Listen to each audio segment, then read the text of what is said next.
মার্কিন নৌসেনার অবস্থানের কাছে একসঙ্গে 10টি ব্যালিস্টিক ক্ষেপণাস্ত্র পরীক্ষা করল কিমের উত্তর কোরিয়া। একসঙ্গে 10 ক্ষেপণাস্ত্র, জাপান সাগরে শক্তি প্রদর্শন কিম জং উনের।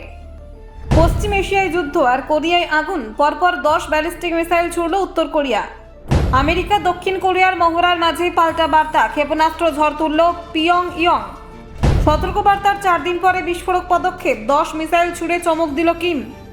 কিমের নতুন শক্তি প্রদর্শন, জাপান সাগরে একসঙ্গে 10 ব্যালিস্টিক মিসাইল। বিশ্ব উত্তেজনার মাঝে কিমের বড় চাল, ক্ষেপণাস্ত্র পরীক্ষায় তোলপাড় পূর্ব এশিয়া। আমেরিকা সিওল মহড়া চলতেই মিসাইল বৃষ্টি, কিমের বার্তা কতটা কঠিন দেখুন। পশ্চিম এশিয়ায় যুদ্ধ পরিস্থিতি ক্রমশ জটিল হয়ে উঠেছে। এই উত্তেজনার আবহে নতুন করে শক্তি প্রদর্শন করল উত্তর কোরিয়া। জাপান সাগরের পূর্বাংশের পরপর 10টি ব্যালিস্টিক ক্ষেপণাস্ত্র ছুড়ে আন্তর্জাতিক মহলে দৃষ্টি আবারও নিজের দিকে টেনে নিল পিয়ংইয়ং। এই ক্ষেপণাস্ত্র পরীক্ষার নির্দেশ দিয়েছেন উত্তর কোরিয়ার শাসক কিম জং উন। তার নেতৃত্বাধীন সামরিক বাহিনী শনিবার এই ক্ষেপণাস্ত্র নিক্ষেপ করে বলে দাবি করা হয়েছে দক্ষিণ কোরিয়ার সেনা কর্তৃপক্ষের তরফে, যদিও এই বিষয়ে এখন আনুষ্ঠানিকভাবে কোনো ঘোষণা করেনি উত্তর কোরিয়া। দক্ষিণ কোরিয়ার সেনা সূত্রে দাবি, অল্প সময়ের ব্যবধানে একসঙ্গে 10টি ব্যালিস্টিক ক্ষেপণাস্ত্র নিক্ষেপ করা হয়। এই ঘটনার ফলে কোরিয়া উপদ্বীপে নতুন করে উত্তেজনা তৈরি হয়েছে বলে মনে করছেন আন্তর্জাতিক নিরাপত্তা বিশেষজ্ঞরা। দক্ষিণ কোরিয়ার সেনাবাহিনীর যৌথ বাহিনীর প্রধানদের সংগঠক জয়েন্ট চিফস অফ স্টাফ জানিয়েছে, ক্ষেপণাস্ত্রগুলি উত্তর কোরিয়ার রাজধানী পিয়ংইয়ংয়ের কাছাকাছি একটি এলাকা থেকে উৎক্ষেপণ করা হয়েছে। সেগুলি পূর্ব দিকে উড়ে গিয়ে সমুদ্রে পড়ে।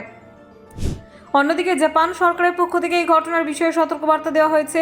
জাপানের প্রতিরক্ষা মন্ত্রক জানিয়েছে, ক্ষেপণাস্ত্রগুলি জাপানের একচেটিয়া অর্থনৈতিক অঞ্চলের বাইরের সমুদ্রে গিয়ে পড়েছে। ফলে সরাসরি ক্ষয়ক্ষতি না হলেও ঘটনাটি উদ্বেগের কারণ হয়ে উঠেছে। এই ঘটনার সময়টি আন্তর্জাতিক মহলে বিশেষভাবে নজর কেড়েছে, কারণ ঠিক তখনই জাপান সাগরে আমেরিকা ও দক্ষিণ কোরিয়া যৌথ নৌমহড়া চলছিল। এই মহড়াকে কেন্দ্র করে দীর্ঘদিন ধরে আপত্তি জানিয়ে এসেছে পিয়ংইয়ং। মহড়ায় অংশ নিয়েছিল আমেরিকা, সাউথ কোরিয়ার নৌবাহিনী। তাদের মতে এই মহড়া আঞ্চলিক নিরাপত্তার জোরদার করার জন্যই করা হয়। তবে উত্তর কোরিয়া বরাবরই এই ধরনের সামরিক মহড়াকে উস্কানিমূলক বলে অভিযোগ করে এসেছে। এই ঘটনার কয়েকদিন আগে উত্তর কোরিয়ার শাসক পরিবারের আরেক প্রভাবশালী সদস্য, তিনি হলেন কিম ইয়ো জং। তিনি আমেরিকা ও দক্ষিণ কোরিয়াকে স্পষ্ট ভাষায় হুঁশিয়ারি দিয়েছিলেন। কিম ইয়ো জং বলেছিলেন, উত্তর কোরিয়ার নিরাপত্তাকে যদি কেউ চ্যালেঞ্জ করে তাহলে তার পরিণতি ভয়াবহ হতে পারে। তিনি আরও অভিযোগ করেন, আমেরিকা, দক্ষিণ কোরিয়া এবং জাপান মিলে আঞ্চলিক স্থিতিশীলতাকে নষ্ট করছে।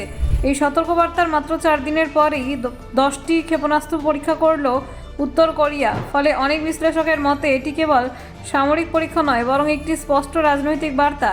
এদিকে আন্তর্জাতিক পরিস্থিতি আবারও জটিল হয়ে উঠেছে অন্য একটি কারণে।